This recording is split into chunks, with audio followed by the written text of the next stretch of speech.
and even flaunted other men in front of my dad. After more than a few knockdown drag-out fights, Darla had finally bailed for good.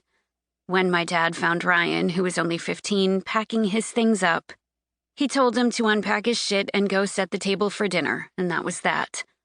Darla was out, and Ryan was staying. When I asked my dad why she left, his response was something along the lines of, "Darla's a whore. Don't be like Darla." Duly noted, Dad. The night Darla left was the first night I snuck into Ryan's room. It was innocent, of course. I wanted to comfort him, even though he showed no signs of being particularly saddened by his mom's absence. At first, he stiffened when he felt the bed dip under my weight. But my intuition had been right, because that night Ryan held me and cried himself to sleep, while I rubbed his arm and sniffled quietly. He never cried again. And we never spoke about it, but he still sleeps with me on occasion. Except now it's Ryan who sneaks into my room. And it's not innocent. Not anymore. The years passed, as they always do, while Ryan still lives at home. Neither Dad nor I want to see him leave. Maybe it's because Dad is rarely at home.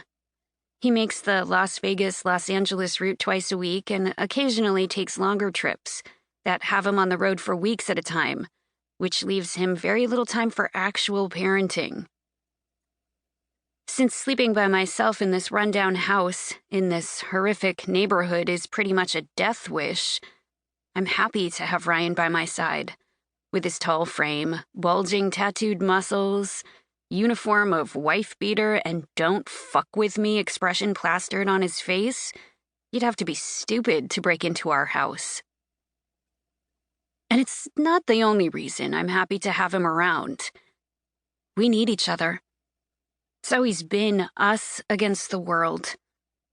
Not that the world was particularly against us, it just didn't care. I start making the sauce for the pasta. Tomato, basil, olive oil. A shit ton of garlic. I read the recipe somewhere on the internet after Ryan and I saw it on some cooking show that aired on one of the few channels we have.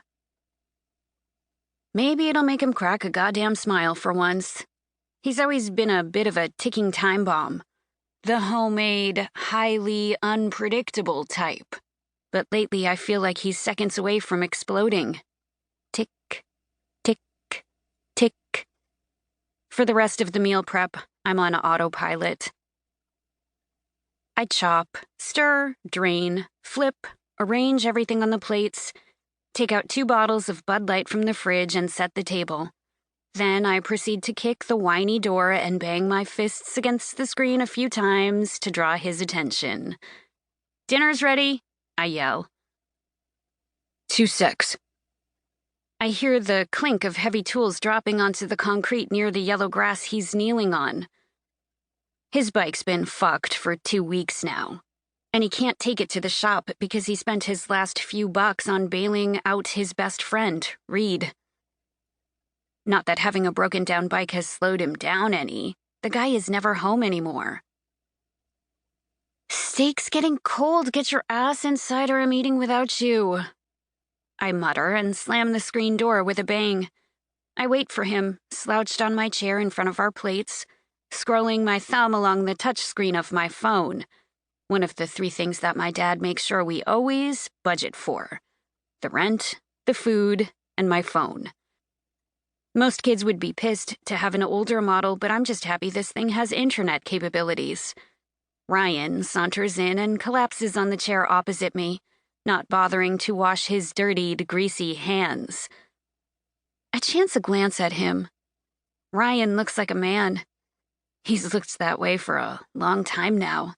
His arms are ripped, not in the gym rat way, just in the way of a guy who does manual labor.